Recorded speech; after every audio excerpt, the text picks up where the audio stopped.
Now, the question is, if she becomes the formal Democratic nominee, who is going to be doing that with her?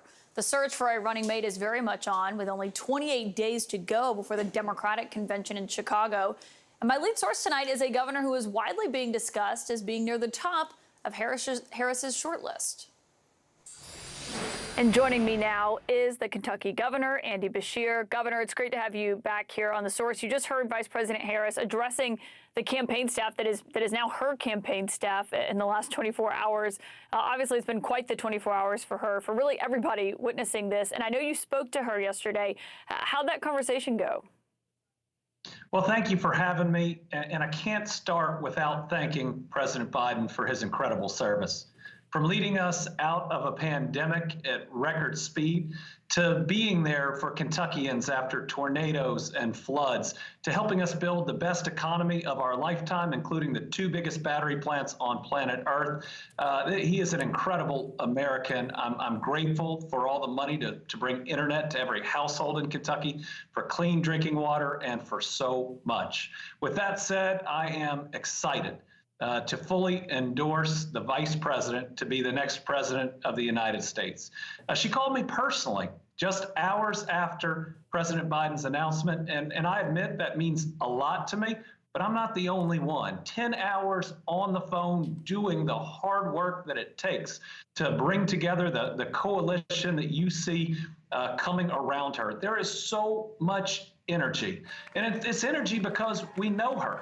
We know that she is a strong and smart person, which will make her a good president, but she is also a kind and empathetic person, and that's going to make her a great president. Now, just think about the contrast. Here's the vice president with empathy, looking out for people versus what's on the other side, which is just people looking out for themselves. I think you're going to see this energy continue, and I think the vice president is going to win this race, become the president of the United States, but most importantly, move us past all this partisan bickering, move us past the constant back and forth. People are exhausted about it, and she's got a chance to be that next leader that moves us beyond it. Well, and you mentioned that you were one of the first people that she called. Did she mention anything about having you serve as her running mate potentially? Well, I'm going to keep any of the details of that call personal, but what she did is she called and asked for my support, and I willingly gave it. She talked about having just months to make sure we won this election, but wanting to earn it. She said she didn't want a coronation, she wanted to earn it. And that's exactly what I needed to hear, that she is going to get out there just like she's doing today and make her case to the American people. She is the perfect person to prosecute the case against Donald Trump. Here's a district attorney and a former attorney general like I was. That's out there having represented, having fought for victims of rape and incest, of domestic abuse, taking on Donald Trump and J.D. Vance. J.D. Vance, a guy that said when a woman is raped and becomes pregnant, it is, quote, inconvenient. Or that women should stay with a domestic abuser. I mean, that is really wrong. And the vice president is the perfect person to contrast, that view and how wrong former President Trump and J.D. Vance are on those and so many more issues. And I know you said you love your job as governor of Kentucky, but if you were asked to serve as vice president, would you lean towards saying yes? I do love my job here in Kentucky. My kids are happy. We're having record success. We've broken every record for private sector investment, new jobs, exports, tourism. Recidivism is at a low the last 3 years. Our drug overdoses are going down for the first time in a long time, which is critically important. So I love the work that I do. The only reason I'd ever consider something else is if I felt that I could help my people in Kentucky more in a different role, or that there was a chance to move past the partisanship, the constant fighting. You know, what we've done in Kentucky is turn down the temperature and have everybody, Democrats and Republicans, focus on those things that aren't partisan, like good jobs, solid infrastructure, healthcare that's accessible and affordable to everyone, internet access, public safety, public education. I just think America and our people are yearning for a time when they're not defined by their party, where everything from the car they drive to the beer they drink isn't about picking a team. I think they're just yearning to get beyond this and get back to a sense of normalcy. But on that race, of course, this is a big question of who is going to be on that ticket with her if she is the nominee. There are some people who have already started submitting information for vetting purposes. Are you one of those people? Have you submitted any information to the Harris campaign? I've not been personally asked to submit information at this point. Okay, and you and I spoke right after you won re-election. It's a rare thing for a Democratic governor in a very red state like Kentucky. If you were selected as vice president, and I know we're talking about hypotheticals, but it matters, and what would you bring to the ticket as far as appealing to rural voters who may have turned away from your party? Well, I know how to talk to people on both sides of the aisle. You have to in a state like Kentucky. And again, it's recognizing that when people wake up in the morning, the things they're worried about aren't partisan. And they're not thinking about the presidential election. They're thinking about their job and whether they make enough to support their family. They're thinking about whether they can afford their next doctor's appointment for their parents or their kids or themselves. They're thinking about the safety of the roads and bridges they drive on that day. They're thinking about their public safety in their community, and they're thinking about their kids' future, their education, and then the opportunities. When we govern in that way, we don't move a state or a country to the right or the left. We just move it forward. And again, I think Americans are yearning for that.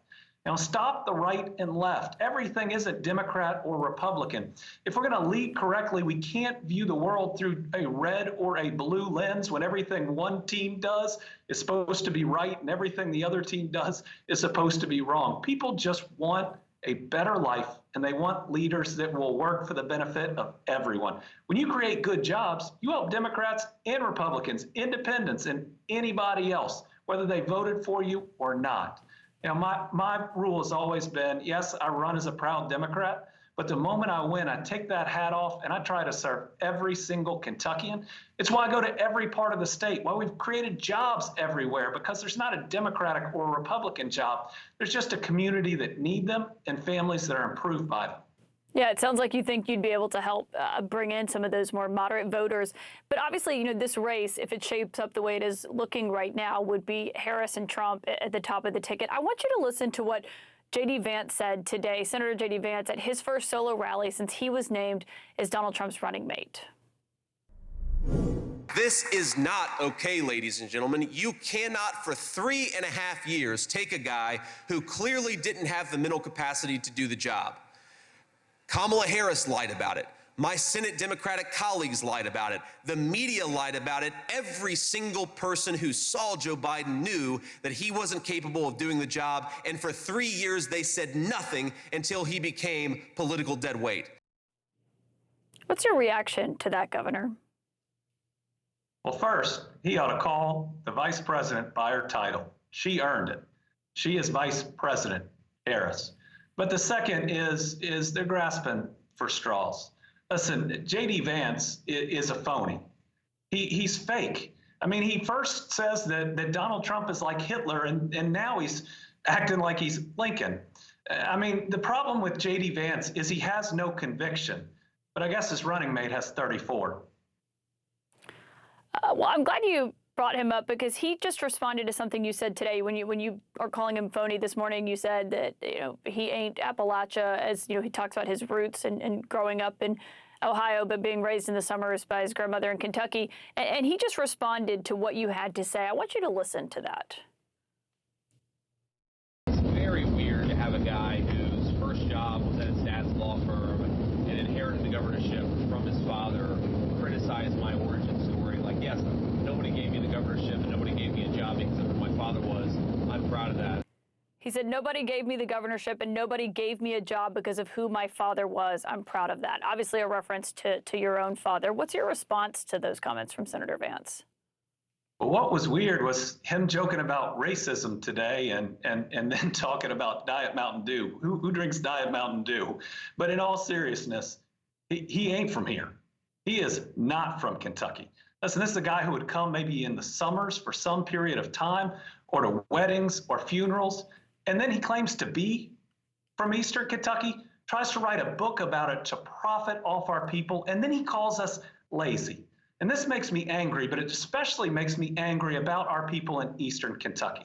Listen, these are the hardworking coal miners that powered the Industrial Revolution, that helped build the strongest middle class the world has ever seen, helped us win 2 world wars, and he called them lazy, acting like he understands our culture and he's one of us. He's not.